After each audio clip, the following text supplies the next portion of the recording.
Washington, D.C. remains under a state of emergency through the night as President Bush vows that those responsible for today's terrorist attacks will be brought to justice. Good evening. I'm Gurveer Dinza. I'm Gordon Peterson. We will come back to CBS News coverage in just a minute. But first, the latest on the terrorist attacks here from Washington.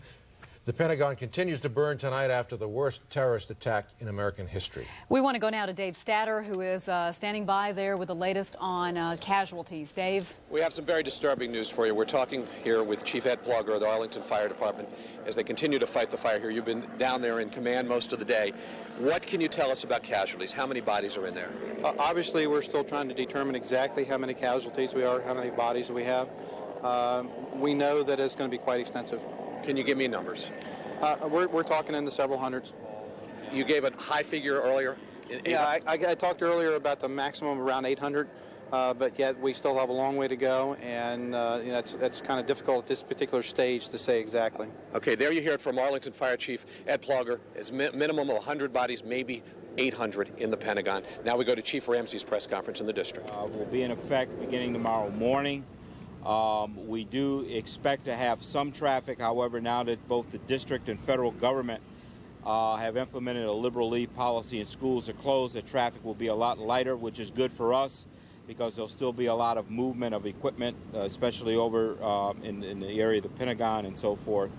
And that's pretty much where we are right now.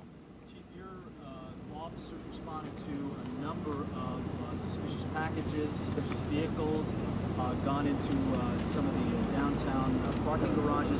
Did they find anything that turned out to be a real bomb or anything that was dangerous? I'm not aware of anything that has turned out to be anything that would have been an explosive device. Again, it's not unusual when something like this happens. There's a heightened sense of awareness. People do call us. We encourage people to call us if they see anything suspicious. But as of now, I'm not aware of anything that's turned out to be anything. Are you comfortable that the city is going to be as safe tomorrow as it was yesterday? I don't think anything will be the same as it was yesterday, quite frankly, and I don't think anybody can give those kinds of assurances. All we can do is just do the best we can to maintain a level of safety and security, but right now, quite frankly, I don't think anybody has a full handle on what's taking place. But there will never be another day like today. Nothing from this point on will ever be the same.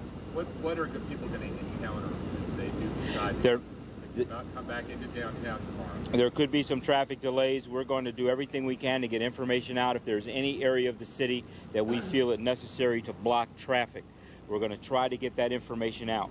But people need to understand that there may be a possibility that they come in and have to detour a particular area. They need to just be patient and just follow the instructions of any police officer or other public safety official they may encounter. Will Constitution Avenue remain closed as far as you know? Right now, we don't have any information. We're trying to get information to relay to the public about whether or not that area of the city is going to be closed tomorrow or whether or not it will be open. That's a decision that is yet to be made. So for people who work at the U.S. Chamber of Commerce or any of those buildings within a 2-block radius of the White House, you don't know? We do not know. They should check all the media outlets, because what we plan to do is take advantage of the media in the sense of getting information out very quickly to the public, both through TV and through radio, of any street closures or anything unusual, so that we can let the people know and avoid any kind of traffic congestion or inconvenience. What about the IMF protesters and the World Bank meeting? We are recommending that the meetings between IMF and World Bank be canceled. And why? Security concerns. That is not our final decision to make. However, that will be our recommendation. Are you going to be paying a special attention to any facilities like reservoirs, power facilities, that sort of thing? Obviously, we're concerned about a lot of areas in the city. That's one reason why we've called back so many people. And we do have special attentions at numerous locations throughout the District of Columbia. Both the kind of facilities you're talking about, power and water and things like that, but also embassies and other buildings. What about, go back to the IMF and World Bank issue? You touched on it briefly. Have you had a dialogue with anyone at the IMF and World Bank? And if so, no. If not, what will you say to them? What is that decision you made? Again, I understand all the consequences around that. I'm just simply saying that there's going to be a lot of people rethinking a lot of things right now. But I think the focus at this moment ought to be just on the victims and the families of what took place today, and let's take each day as it comes along. But I think that business as usual is something that we can just get into our minds that there's no such thing anymore. Things have changed and changed dramatically as of today. Sir, there was some radio traffic and about, it sounded like an officer who might have been at the Pentagon. Is there somebody in the police family that might have been over there, was in the hospital or anything? I don't know the answer to that specifically. As far as these buildings down here, this area, appears to be all locked down. Will the court be open tomorrow? Will this be open tomorrow for DMV? And also, what about Judiciary Square? We're in contact with the courts. Certainly the arraignment court will be open. I'm going to speak to the Chief Judge again tonight. I believe that it's likely that the court system will be open. The DMV here at 301C Street, which is in the basement of MPD headquarters, will be closed tomorrow. We're obviously going to keep this building as the command post, so DMV will not be available. That is the only government service that we are saying needs to be closed. What? Judiciary Square will be open tomorrow. The rest of the government agencies will be open, and as I said, we need to confirm with the Chief Judge of Superior Court about their plans. Why close the schools? We talked a lot about this. The primary reason was that we want to be able to devote our law enforcement and other response personnel to any other issues that may come up during the day. That frees up, the concerns there at the school, having all those children in school. It frees up some of the traffic concerns that we have. And while we have the government in a liberal leave status, we think this will be more manageable for people. So again, you're urging people to come back downtown tomorrow and come to work. The government will be open. People are free to take liberal leave if that's what they need to do, but the government will be open tomorrow, both federal and local. I see Chief Pugh is here. Chief Pugh, can you answer a couple of questions, please? Yeah, how is your fire department prepared right now? Well, we've actually increased our staffing in EMS as well as our firefighters. Today, I think they've performed very well, and although we sent 13 engine companies and 6 truck companies over to Arlington, we had enough staffing here because we put our contingency plan in place very early, and so we have the resources in place now. Are all of your guys up now? All of our people are fine. We had some of them may been overcome by a little bit of smoke at the scene, but they're doing fine. They're doing fine. Would you be prepared to deal with this kind of fire in the district? Absolutely. Nobody can, feel like they are adequately prepared for anything, but I can assure you that our firefighters are very professional in what they do, and they did a very good job today. I would say I like my, condolences to go out to the New York Fire Department because I think they lost a number of firefighters today. But we performed very well today. I'm very pleased. Chief, did you receive any intelligence? The word from the Fed seems to be that there was no kind of prior warning. Is that what you had in your department? Nobody in the Metropolitan Police Department was aware of anything prior to it taking place. Chief, can you respond to this, or maybe Margaret? As far as the National Guard is concerned, we did notice about 10 military police Humvees going down K Street. I noticed some of them are out in the intersections now. How is the National Guard's role being played out here, and where are they now, and what are they doing? The National Guard was activated today to provide whatever sort of operational support was necessary. They were available for traffic management, crowd control, any of those kind of issues. They remain in standby status, and they're at the disposal of Chief Ramsey and the Metropolitan Police Department if they're needed any further. Are they deputized to act as police officers? They are acting in their capacity as the National Guard. They are. Another point that we'd just like to make, we really encourage people to get out and give blood. There's an enormous shortage in the blood supply. We really encourage people. Tomorrow, if you are not coming into the office, please go out and give blood. This is a time we all need to come together as a community here and support our friends and neighbors in Northern Virginia and in New York. Thank you. Bye-bye. You've been listening to a news conference where Chief Charles Ramsey and Chief Ronnie Few from the fire department have been talking about what happened today. Chief Ramsey saying that they did not receive any intelligence prior to what happened today about what was going to happen. But he said, he was asked, what about tomorrow? And he said nothing will ever be the same again. Well, and earlier today we heard from the Pentagon, a firefighter over there saying there may be as few as 100, maybe as many as 800 fatalities over there at the Pentagon. Well, many of those people who were injured at the Pentagon were taken over to Virginia Hospital Center in Arlington, and Jennifer Ryan's there now with the latest on that. Jennifer? Gervier, a very disturbing scene just a few minutes ago unfolded. There was a family who came here tonight. They said they've checked all the lists in the area, and they did not find the name of their loved one on the list here either. Of course, this is the hospital that's had the most people. Sharon Carver, a 34-year-old woman who worked at the Pentagon from Waldorf, is missing tonight. This is what her brother had to say to us just a few moments ago. We've called all the hospitals in the area. Nobody seems to have her yet or knows where she is. And I mean, it's not like her not to call. I mean, she would go to a paid telephone or something. We know that they did find her immediate supervisor, and he's heavily sedated over at Washington Hospital Center. That's Arthur Carver of Manassas. He and his family asking people for their prayers and for any information tonight. He said that they have asked the hospitals for lists. That's all they can really provide. They've also called the Pentagon. There's no word there yet. But as Dave Statter just reported, we may be dealing with an enormous amount of casualties. The number that we just heard, possibly 800.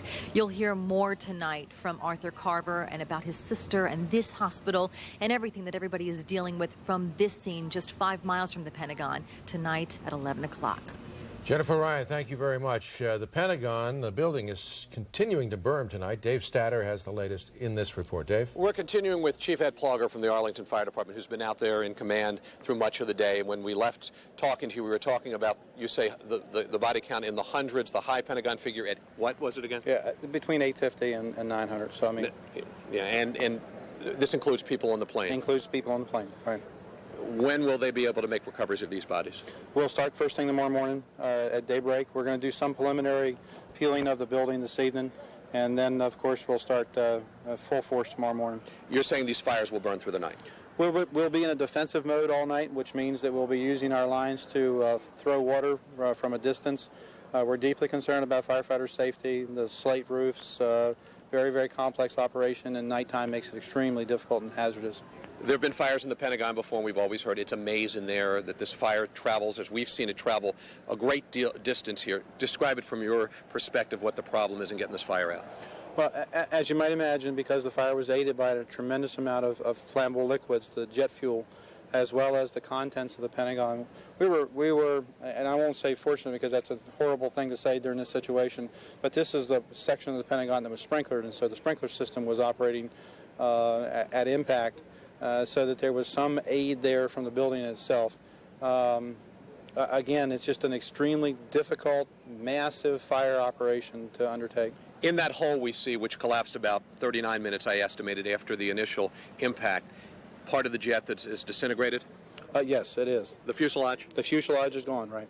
And it was in that hole there? It's in that hole there, right. In that hole there. And that's where a lot of the search and rescue teams will be working tomorrow, you think? That's absolutely. They'll be working there, as well as on the two wings around the sides where the building is pancaked down. You were there, very busy today. Your thoughts? Yeah, as you might imagine, this is the tragedy that we all thought about a long time in our recent efforts on terrorism. And to be honest with you, we always were afraid of the Pentagon as being a target. But never in our wildest dream to this extent. And so there was just, I'm still in disbelief, total disbelief. Thank you, Chief Ed Plogger. Any questions for him back there at Broadcast House? Dave, I tell you, the numbers are just staggering. And, all of us have been at work all day today, and it's just starting to sink in, the magnitude of what happened. We're now beginning to learn the names of some of the people that were on the planes that crashed today. Well, one of the aircraft, that was the American Airlines Flight 11, that Boeing 767 en route from Boston to L.A. That's one of the ones that went into the World Trade Center. Among the people on the passenger list are David and Lynn Angel.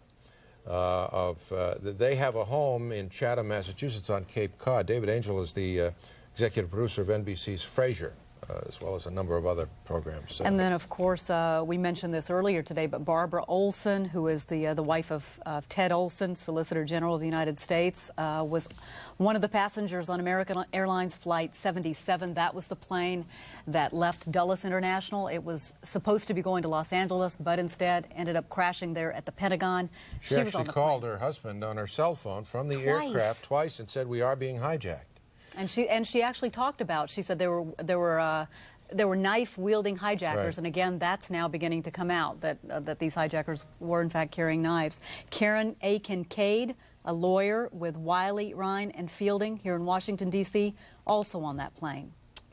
And and also, our Stacey Cohen talked with a family in Prince George's County. They're members at First Baptist Church of Highland Park. The father of that family was on that plane as well. Well, we're going to be hearing names. There'll be a very long list for several days as these names become available to us. We're going to continue to scroll the latest on closings at the bottom of the screen throughout the night. We'll have the latest in a special 9 Eyewitness News report at 11. We'll see you then. 500 people in the South Tower. 25 floors of offices in the World Trade Center complex. I'm not saying that Morgan Stanley per se is going to get any of this federal help, but it's an indication of why the president has declared New York City a federal disaster area, to say nothing of the loss of life and the wounded. Exact totals on those killed and wounded, we frankly have no idea. Mayor Rudolph Giuliani has been straightforward throughout the day and evening saying we simply don't know. It may be a long time before we know. David Martin reported a short while ago that a firefighting authority who'd been in the Pentagon for most of the day, the Pentagon struck by one of those hijacked airliners, said that he believed that there were 100 to 800 bodies in the Pentagon that have yet to be recovered. That was his opinion. Chaos reigned throughout New York City for at least part of this morning. People got steady and calmed after the initial shock of what was happening. As Troy Roberts reports, no one who lives or works in this city was untouched by it.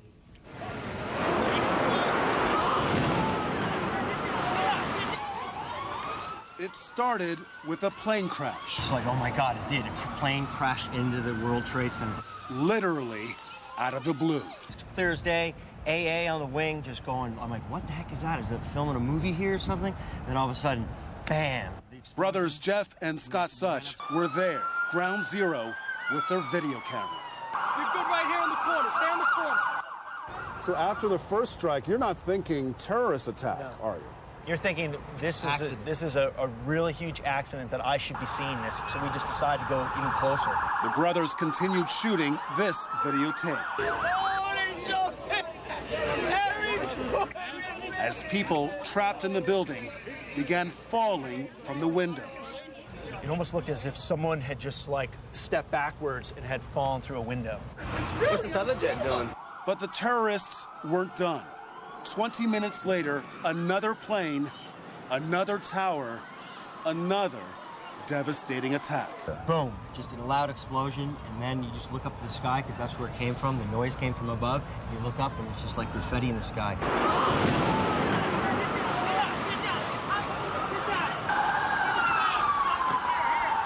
And that was just the beginning. On the ground, chaos as one of the famed Twin Towers crumbles.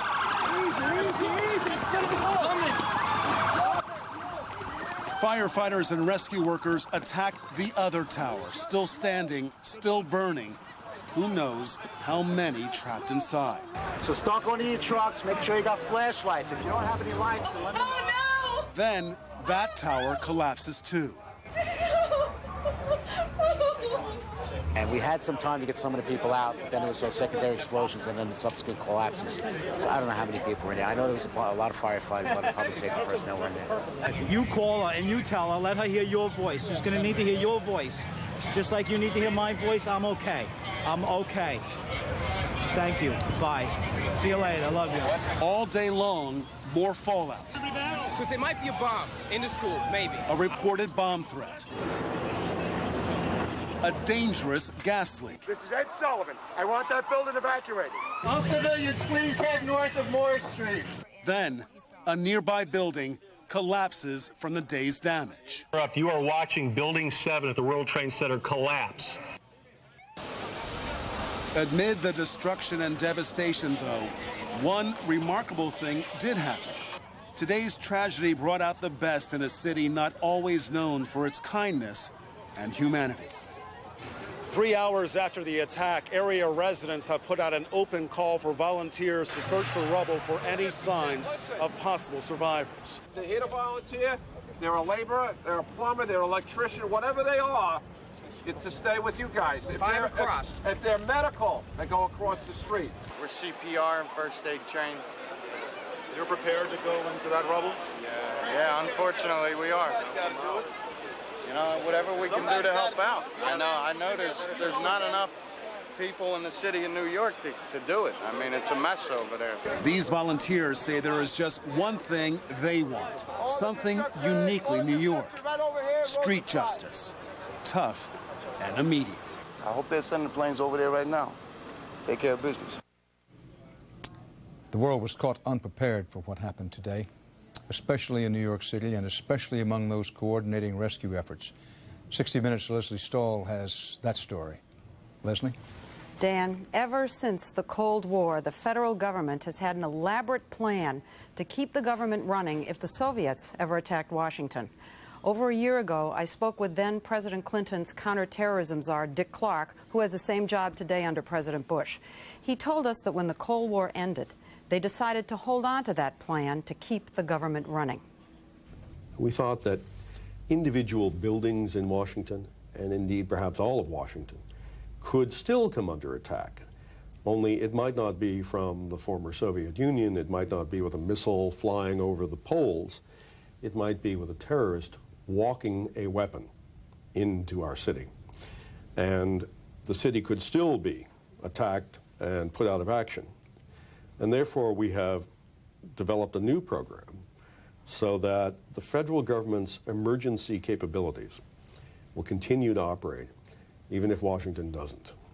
So tell us what kind of operation you have up and running, or at least ready to be operational. As soon as Washington goes down, the Pentagon, the Justice Department, the FBI, the Coast Guard, all of the key agencies of the U.S. government devolve power to other centers, some secret locations, some urban centers elsewhere, but we have a plan, we have trained people, we exercise it regularly, that if Washington isn't around, the U.S. government continues. So is there a shadow Treasury Department somewhere right now? For every one of our major departments, there's a shadow department somewhere right now. There's a shadow Oval Office?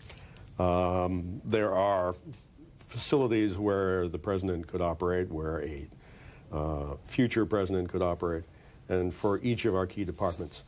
Again, the message... Is it like a bunker, or is it a... Can you give us any information?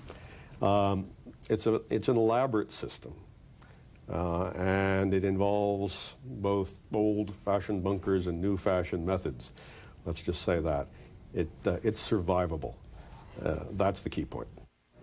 Well, it seems that parts of this plan was activated or at least contemplated today when President Bush was flown from Louisiana to Nebraska, but then deactivated when it was determined not only that it was safe for him to return to Washington, but that it was important that it not look as though our government was crippled and on the run. Now, there has also been an elaborate plan here in New York City to react to something like what happened today, a terrorist attack with mass casualties. And as we came upon elements of that as we drove around the city. This is the scene we came upon 20 blocks north of the Trade Center. Row upon row of ambulances from all around New York and its suburbs. Had you gone through a training program for just this kind of an incident? Maybe not this catastrophic, but it's definitely trained. The ambulances were lined up in front of a huge commercial complex that was being transformed into an emergency triage center. There's a coordinated plan in conjunction with the fire department and New York City EMS. The plan calls for that when we have volunteers, at this time we have over 300 attending surgeons, 300 residents. Nurses, paramedics, physician assistants, and nurse practitioners all inside, broken up into teams. How many patients will you be able to operate on in here? We have, I think, 50 operating suites and enough to handle about 400 patients that we've set up at this time. More and more medical personnel arrived throughout the day. They waited and waited for the wounded. It's now more than 6 hours since the first plane hit the World Trade Center. The doctors, nurses, medical supplies are still coming into this triage center that they're still organizing. And as far as we can tell, they have not yet brought a single patient in from ground zero. In other words, from anybody who may have been in the World Trade Center itself. We're still seeing the ambulances lining up. No patients. They're still clearing the area down there. As emergency medical personnel had to change their plans on the fly, so did the big Wall Street investment firms. In driving around, we came upon a knot of people on 11th Street trying desperately to get their cell phones to work. And who were they? Right at the moment, this is the command headquarters for Merrill Lynch around the world. So, really, little living townhouse in the village, yeah. Is the global center of Merrill Lynch. Right for the moment. Center. Right for the moment, yeah. Little black door right there. Yep. This is Paul Critchlow's house in Greenwich Village. He's Merrill Lynch's director of communications. When the first plane hit the World Trade Center, his company's emergency evacuation plan kicked in. We heard an explosion, and we thought it was most of us thought it was a supersonic, boom or something. And then we started getting reports from our own security people and obviously on TV and radio. And then we heard a second explosion, and I'd say right around 9 o'clock we ordered an evacuation of both of our buildings, which are adjacent to the World Trade Centers in the World Financial Center. So about 9,000 people, right. 9,000 people evacuated. 9,000 people, right. So how did you get up here? We walked. 9,000 people walked? Well, everybody evacuated either to the north or to the south. It's like a biblical exodus. It really is. And so basically now you have these people are all senior executives and communications personnel. And this is where we're regrouping to try to figure out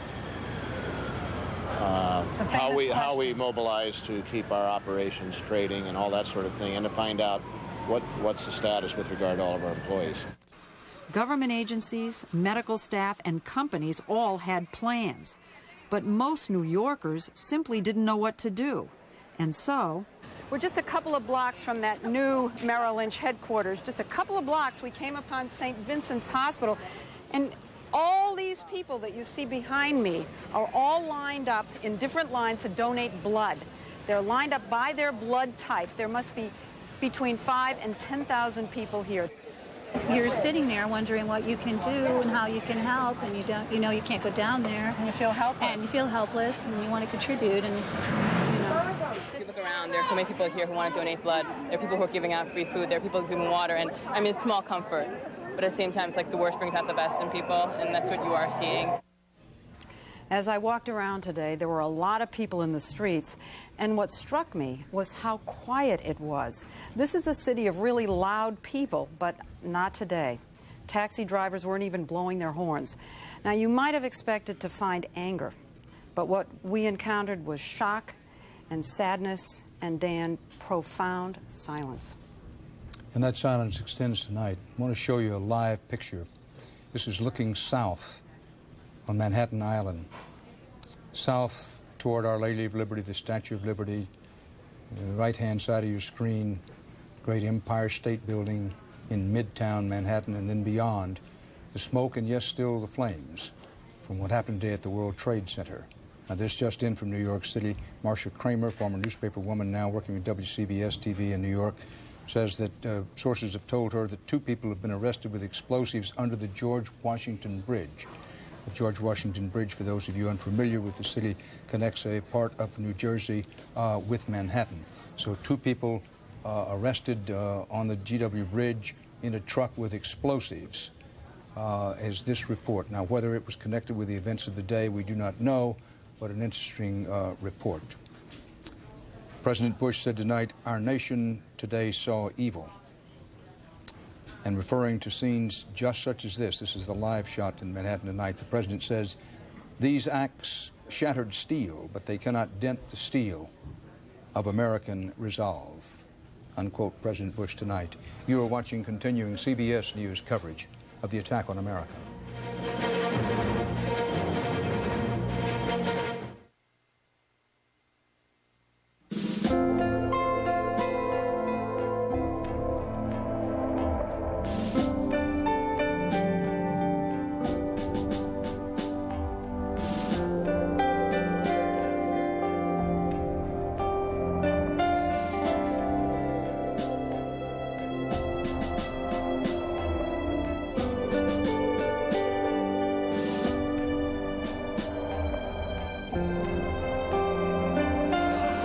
Tonight, attack on America. I saw the plane hit the building. And a nightmare unfolds. It's got to be a terrorist attack. In New York, hijacked planes slam into the World Trade Center. Move out of the way! Let's go! Hey, come on! And the Twin Towers crumble.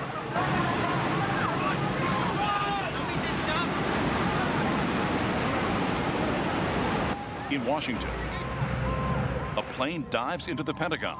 We are at threat condition Delta. That is the highest condition that we can go to. And near Pittsburgh. Witnesses reported seeing the large passenger plane take a nosedive. Still another plane crashes. Some 44 people on board, all believed dead. A country is outraged. The world is stunned. Make no mistake, the United States will hunt down and punish those responsible for these cowardly acts. Make a hole, give him room to breathe. Who is behind it? What happens next? The deadliest attack ever to strike America. As terror hits home. Terror hits home. In the history of our country, we had Remember the Alamo, then Remember the Maine during the Spanish-American War. We had Remember Pearl Harbor, and now Remember the Twin Towers.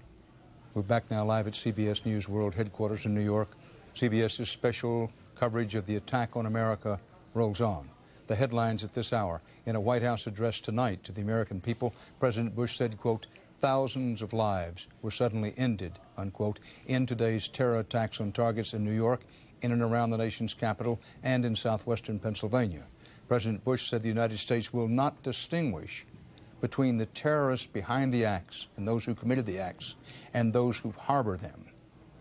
Here in New York City, well into the night, the desperate search for victims continues at the site where two hijacked commercial U.S. jetliners were used to ram the Twin Towers of the World Trade Center.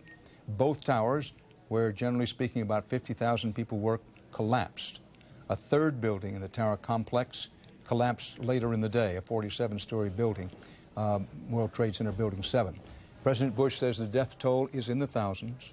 A third hijacked jetliner was sent slamming into the Pentagon.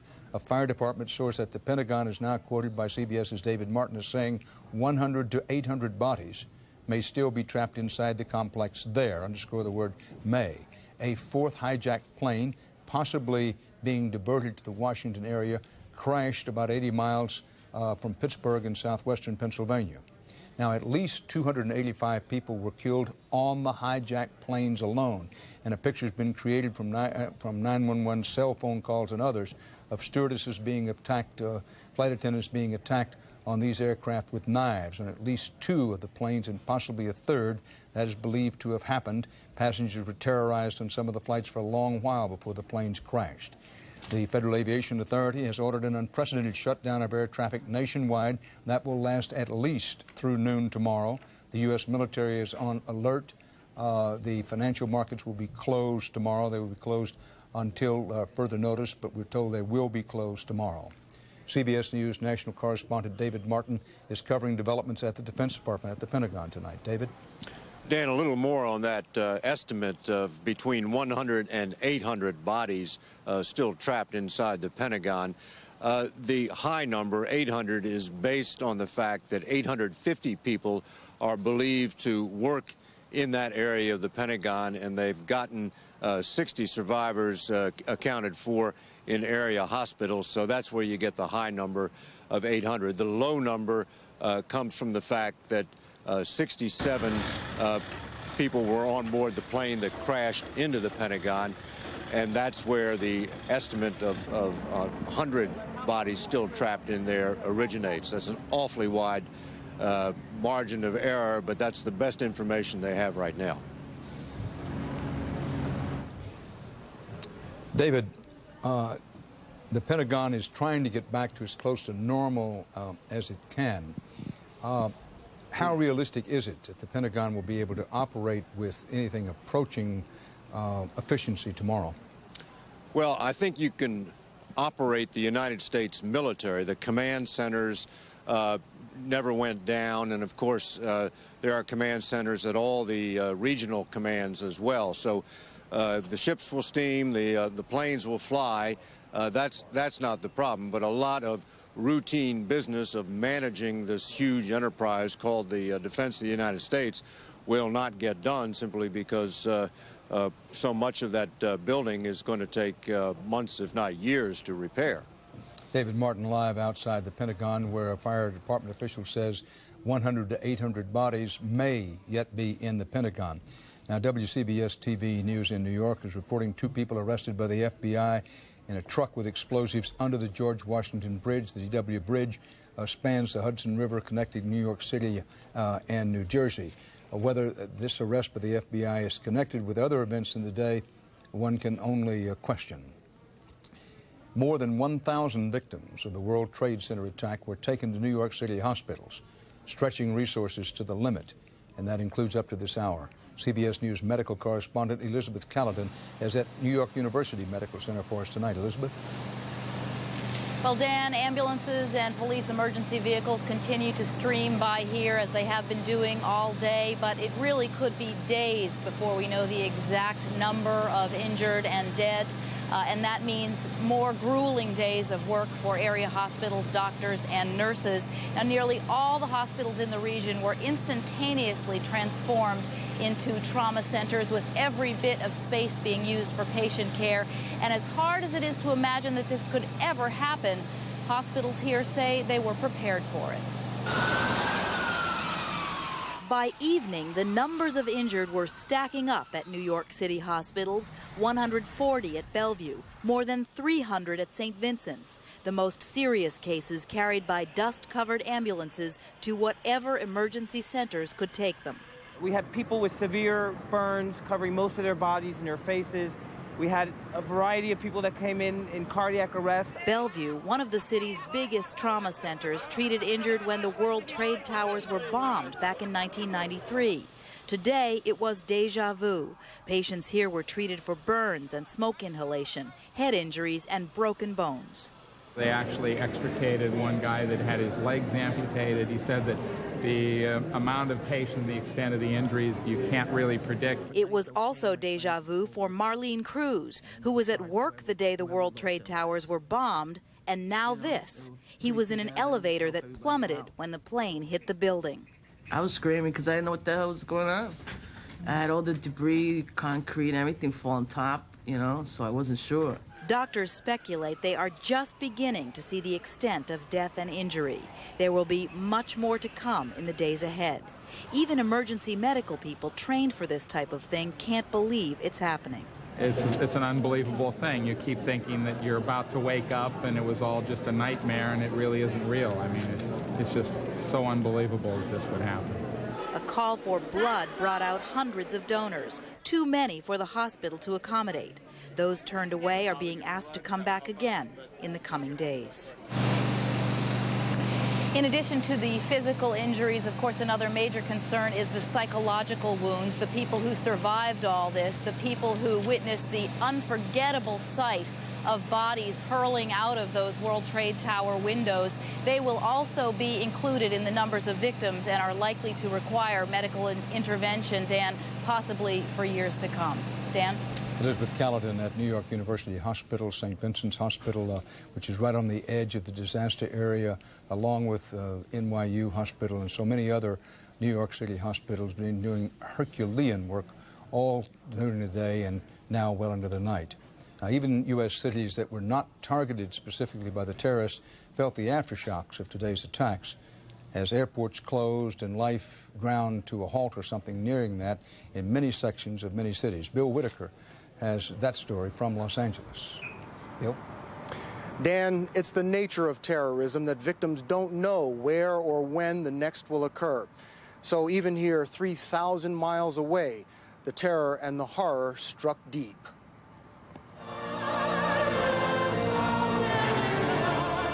The Crystal Cathedral in Orange County opened its doors to all faiths to come together for comfort and support.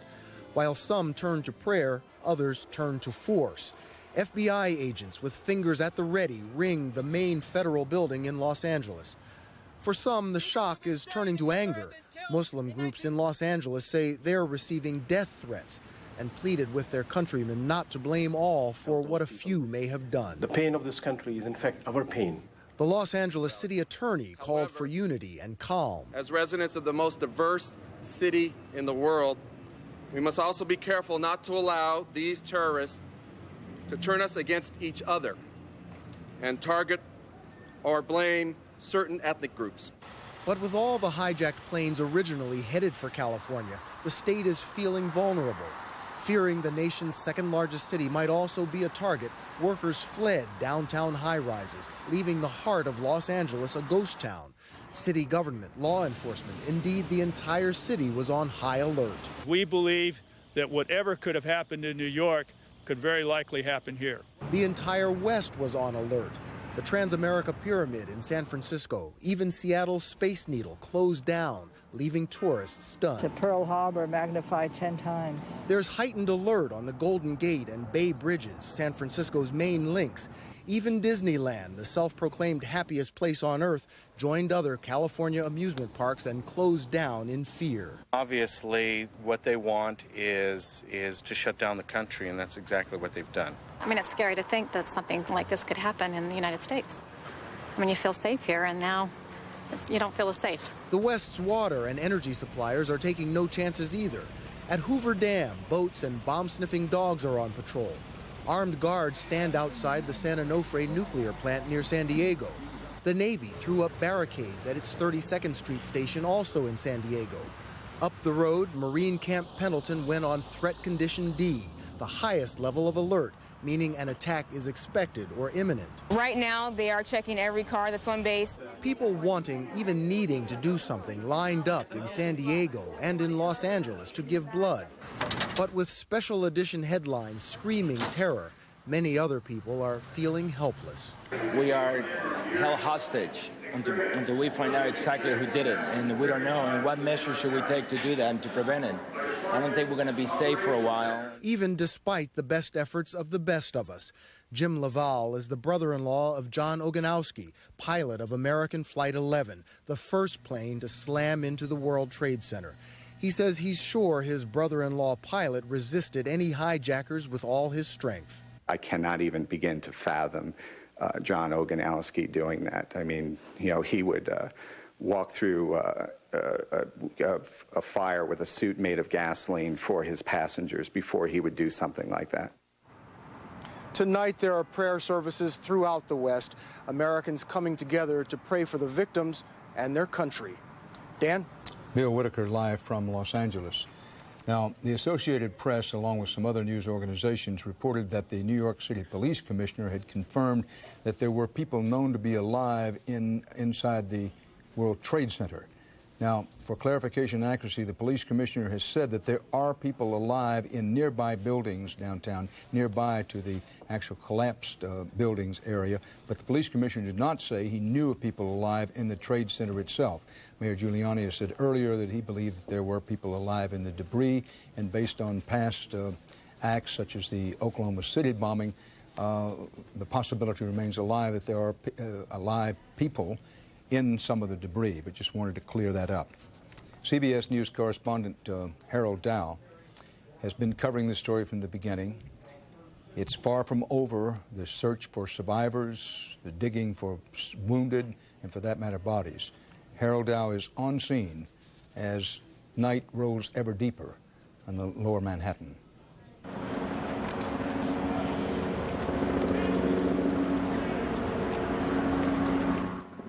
Lower Manhattan this afternoon became a deserted war zone.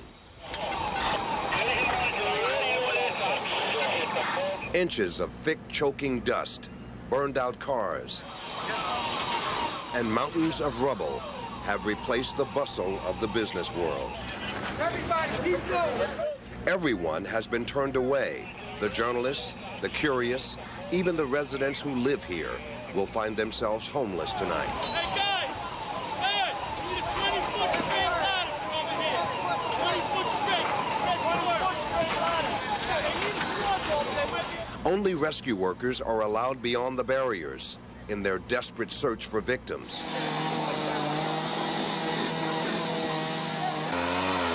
It is a truly overwhelming scene. Hundreds of exhausted firefighters and rescue workers climbing over mounds of concrete and tangled metal.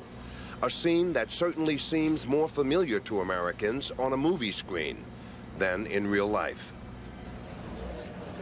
As we reported earlier, about 200 firefighters are feared dead and about 87 police officers are reported missing. By tomorrow morning, as many as 3,000 National Guard troops are expected in New York City. So far, 750 Guard troops have reported to various posts in Manhattan. Governor Pataki has also ordered the Guard to bring in heavy equipment such as water tankers, cranes, wreckers, loaders, and dump trucks. And as Dan, night has fallen on Lower Manhattan, and as you look into the direction of the World Trade Center, it's still just hard to believe that those two giant towers have been brought down. Harold Dow, live in Lower Manhattan. We have with us at our CBS News World Headquarters news desk and anchor desk in New York, Gary Sick, currently director of the Middle East Institute at the world-famous Columbia University here in New York, former National Security Council member under Presidents Ford, Reagan, and Carter. Thanks for being with us, Mr. Sick. Pleasure. What type of planning went into this attack? I think this is really a key issue because if you simply stop and think about the magnitude of this operation, they were able to penetrate security in two major airports, get people on board, provide their own pilots, because they obviously had their own pilots to do. Suicide pilots. Suicide pilots, but pilots who were qualified to fly a major airplane. And I personally watched the second plane go into the trade towers, and there was no flinching and no swerving. He flew right straight into it, and it was clear that no American pilot, no commercial pilot would ever have done that. And you stop and think about the amount of time, back it up, how much time would have been required, and the money and the organization. Let's put it this way.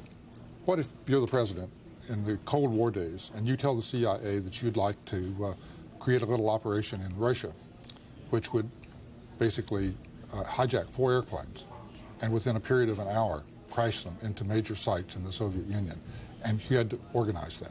It would have stretched our capabilities absolutely to the limit. And yet, that's what happened here today. Reporters are always trained to follow the dollar, look for the money. Who finances an operation like this? Took a lot of money. It took money and it took professionalism. I personally think that this had to have had a professional organization behind it. If you look at the kind of operations that Osama bin Laden and others have conducted in the past, the most sophisticated stuff they've been able to manage is a car bomb. And car bombs are dangerous and they're deadly, but they aren't like what we saw today. And this business of organizing, they had to recruit in the United States. They had to have Americans. They had to have some way of passing through the security in this country. That meant money, but it meant tremendous organization. And the fact that all of this, if you stop and think about it, it's amazing, went unreported, unnoticed by any of our systems, which were watching all of these specific organizations, raises the question, were we looking in the right place? Well, let's pursue that question. Whom do you think may be responsible for this? You know, I really don't want to speculate because I think it's, at this stage it's a pure guess. Everybody is speculating about Osama bin Laden, maybe so. But if so, he has moved his operations to a level that this is the largest and most successful terrorist operation in history. And he was simply not up to that. He had a bomb in a boat, and he had some car bombs outside embassies. This is far beyond This that. is something of an, and it's in this country. Well, let We're me not ask a talking question about East quickly. Africa. I know you don't want to speculate, and neither do I, but it's inevitable that these questions flow on. That if it was or was not Osama bin Laden, you've said it was well financed, it was exceptionally well planned, a very sophisticated and large operation. If the president asks you, what are the chances, Gary Sick, that Saddam Hussein or one of the radical mullah groups in Iran were responsible, would you rule it out? Saddam Hussein today said that this was the operation of the century. And there was great celebrations in Baghdad, not in Iran. But, you know, if you had to look for a culprit in terms of organization, structure, money, professionalism, all of the things that go with it, that's one place that you would certainly have to look. And I think that our intelligence services are going to have to do a really careful step back from where they've been looking and start looking under some different rocks, because I think there are some things going on that we haven't really observed. We have only a few seconds left here, but we spend billions of dollars on intelligence. Does this or any other president have the will to zero base our whole intelligence operations? No, but intelligence works when you're looking in the right place, and I've seen it. The Israelis in 1973 and elsewhere had the information, but they didn't know what to do with it. They were looking in the wrong way, and they thought they knew what was going on, and they interpreted it wrongly. I think that we need to step back from it and take a hard look at our interpretation of the information that we probably already got. Gary Sick, thank you very much. Indeed. Around the country today, schools closed, churches opened, and the daily routine of life was suddenly changed. Bob McNamara has more now on the attack on America and how it was felt throughout America.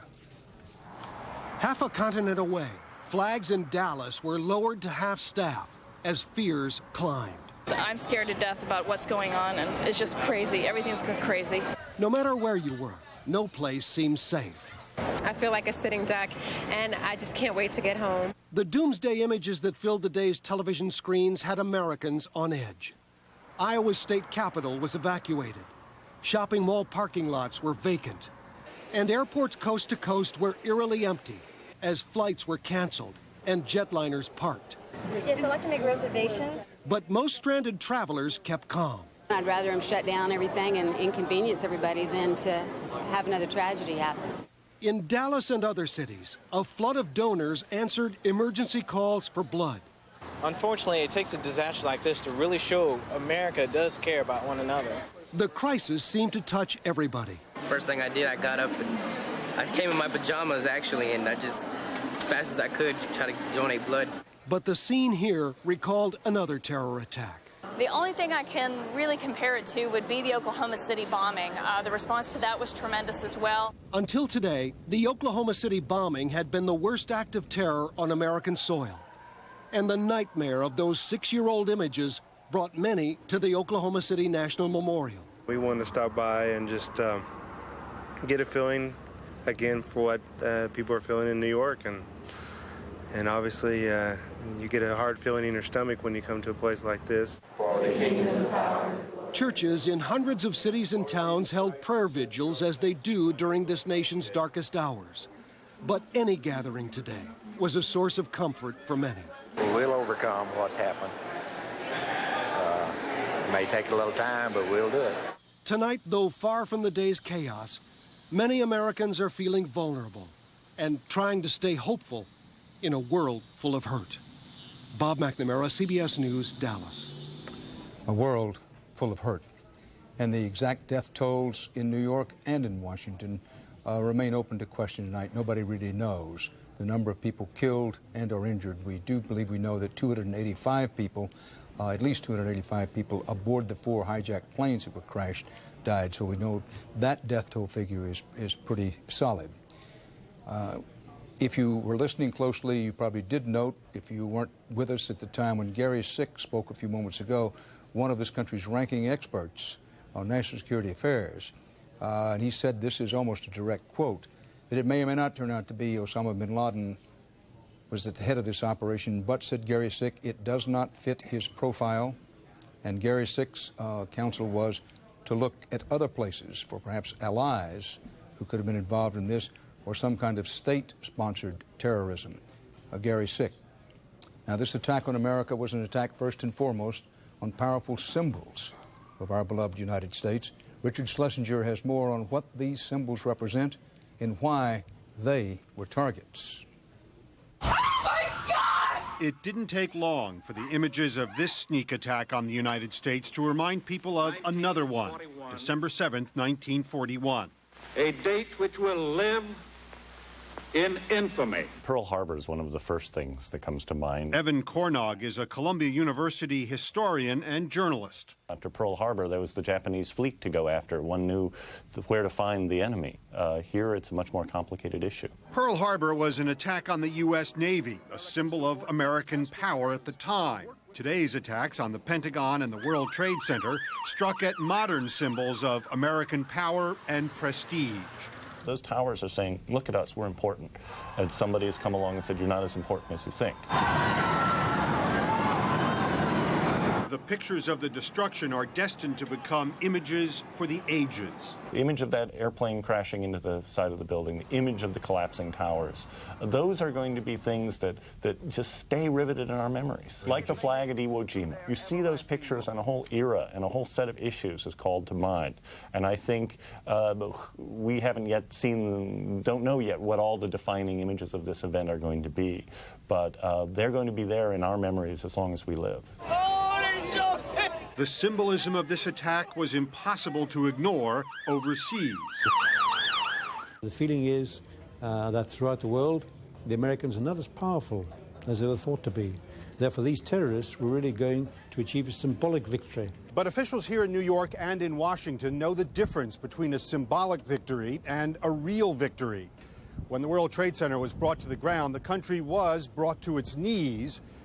But terrorism experts say just for a while. For years, authorities have practiced for attacks like today's, many times under the direction of Jerome Hauer, who was an emergency management official in New York. You have to plan for the worst. That's just, particularly in a city like in New York, in Washington, D.C., the real thing is never like a drill. The enormity of the situation today is just incredible. Did the bad guys win today? They got that image. They got they certainly our attention. Struck a blow today. There's no question about it. But we are a very resilient nation, and we are very resilient people. And we're a very different people than we were just before 9 o'clock this morning when this all began. Richard Schlesinger, CBS News, New York. And now to Washington and CBS News Chief White House Correspondent John Roberts. John? Well, Dan, we have some late-breaking information. After his address from the Oval Office, the president went immediately into a briefing with his national security team. Condoleezza Rice, I believe that Colin Powell may have been there upon his return from South America. A senior administration official telling CBS News tonight that there is good information that Osama bin Laden's al-Qaeda group was behind today's terror attacks, Dan. Now, to give you some kind of an idea of just how seriously they were taking security moving the president around.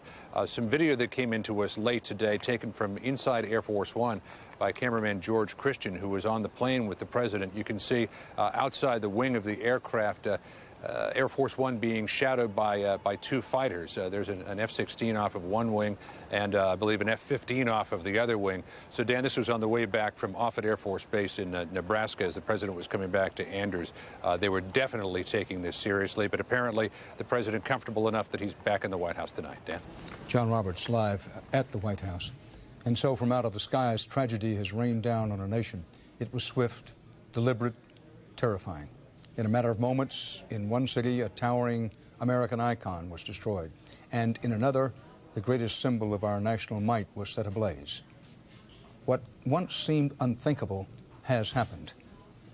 On a bright summer morning, under a clear and cloudless sky, terror struck.